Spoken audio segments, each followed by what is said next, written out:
आप देख रहे हैं जनता की आवाज में डॉक्टर करणपाल सिंह। ऐसा होना चाहिए देश का प्रधानमंत्री। आज योग दिवस था। बहनों ने, भाइयों ने, संतों ने, ऋषियों ने, मुनियों ने जो परंपरा संतों ने चलाई थी देश के अंदर, योग की परंपरा जो आप लोगों ने चलाई थी तब की परंपरा, आज उस परंपरा को योग के माध्यम से घर घर पहुंचाने का काम किया तो नरेंद्र मोदी जी। लेकिन मैं संतों से आग्रह करना चाहता हूं कि बहुत लोग हैं जो जाति के आधार पर हम लोगों को बांटना चाहते हैं, बहुत लोग हैं जो सनातन में भेदभाव पैदा करना चाहते हैं। मैं संतों से निवेदन करना चाहता हूं कि आप ही में इतनी ताकत है कि आप सबको एक मंच पर लाने की हैसियत रखते हैं, आप सबको एक मंच पर खड़ा करने की ताकत है। आज कुंभ के माध्यम से मैं सबसे पूछना चाहता हूं, 70 करोड़ लोगों ने कुंभ में स्नान किया, किसी ने जाति पूछी क्या? किसी ने पूछा क्या पड़ोसी की जाति क्या है? ये संतों का कमाल था। व्यवस्था योगी आदित्यनाथ जी ने कर दी, सरकार ने कर दी, मोदी जी के आशीर्वाद से हो गई, लेकिन सारा आयोजन संतों का था और संतों की निगरानी में, संतों की देखरेख में, उनका आशीर्वाद प्राप्त करके योगी जी कर रहे थे। और जब एक संत शासक हो तो उससे बढ़िया कोई शासक हो नहीं, निर्मोही है, अपना कुछ है ही नहीं। इसलिए शानदार शासन देने का काम योगी आदित्यनाथ जी कर रहे हैं। और मैं संतों के सामने कह रहा हूं, हमारे ईओ साहब भी, हमारे चेयरमैन भी बैठे, हमारी पार्टी के वरिष्ठ नेता भी बैठे हैं। पहले भी हमने कहा था कि अगली बार जब हमारे सब यहाँ संत आएंगे, किसी विशेष काम से कोई अनुष्ठान होगा, तो मैंने पहले भी कहा था, आज भी कह रहा हूं अपने लोगों से कि इस पूरे के पूरे प्रांगण की सुंदर बाउंड्री करा करके संतों को समर्पित करने का काम हम लोग को। अच्छा रहेगा कि नहीं रहेगा?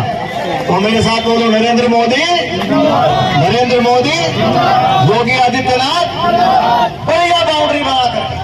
और मैंने कहा पहले बाउंड्री बनाओ, फिर बढ़िया चौपाल बनाओ। जो यहाँ जैसे संत हैं हमारे कमलनाथ जी, इतने लंबे समय से संघर्ष कर रहे हैं मित्रों, आज की बात नहीं है। बहुत लोग हंसते हैं, बहुत लोग मजाक करते हैं। मेरे साथ 2012 से लगातार करमवीर जी, खिलाड़ी जी, कमलनाथ जी लड़ते हैं, ये बाउंड्री करा दो, मेरा घर बनवा दो, इसलिए नहीं लड़ते। मेरा कोटा करवा दो, मेरा परमिट करवा दो, इसलिए नहीं लड़ते। लड़ते हैं तो इसलिए लड़ते हैं, मंत्री जी ये बाबा साहब के नाम पर स्थान है, इसकी अच्छी सी बाउंड्री करवा दो, इसे अच्छी से सुंदरता दे दो। तो बोलो इन लोगों के लिए ताली बजानी चाहिए, लेकिन समाज के लिए कर रहे हैं नहीं करते। और मित्रों जब ताकत होती है तो पहले उसका उपहास ही होता है, संघर्ष है, मजाक है, उसके बाद सफलता है। तो बहुत लोगों ने मजाक भी की होगी। ये देखो एक अकेला कमलनाथ, और हमने देखा है कि कई बार तो जिधर को चलते थे लोग कहते हैं आलिया भाई झगड़ा करवा कर हटेगा। मुझे कहते थे कि उसे समझा लो अपने वाले। मैं यहाँ का तो मुझे बहुत लोग कहते अपने वाले को समझा लेना, माँ क्या बात है कि एटम बम है। तो मैंने कहा इस समय एटम बमों की भी जरूरत है। अब समाज में हर तरह के लोगों की जो गर्दन कटवा सके समाज के लिए, और जो अपने आप को प्रस्तुत कर सके, गुरु गोविंद सिंह, गुरु नानक देव, ऐसे लोगों से भी प्रेरणा लेने की जरूरत। इसलिए संघर्ष किया, उपहास सहा, लोगों की मजाक सुनी, लेकिन अपने लक्ष्य से भटके नहीं। आज इतने सारे लोग किसकी तपस्या के लिए आ रहे हैं?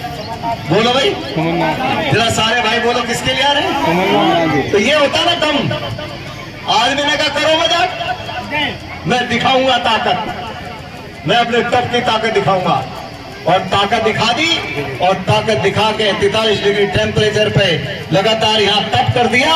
और मैं वादा कर रहा हूँ, आपसे सारे संत बैठे हैं, अपने सारे साथियों के भरोसे वादा कर रहा हूँ, अगली बार जब आप आओगे तो भव्य दिव्य बाउंड्री के साथ एक सुंदर पार्क में हम लोग यहाँ बैठेंगे, बढ़िया व्यवस्थाओं के साथ बैठेंगे। बस मेरा आपसे निवेदन है, ऐसे मिलजुल करके 36 बिरादरी एक साथ बैठ करके आगे बढ़िए। ये देश हम सबका है।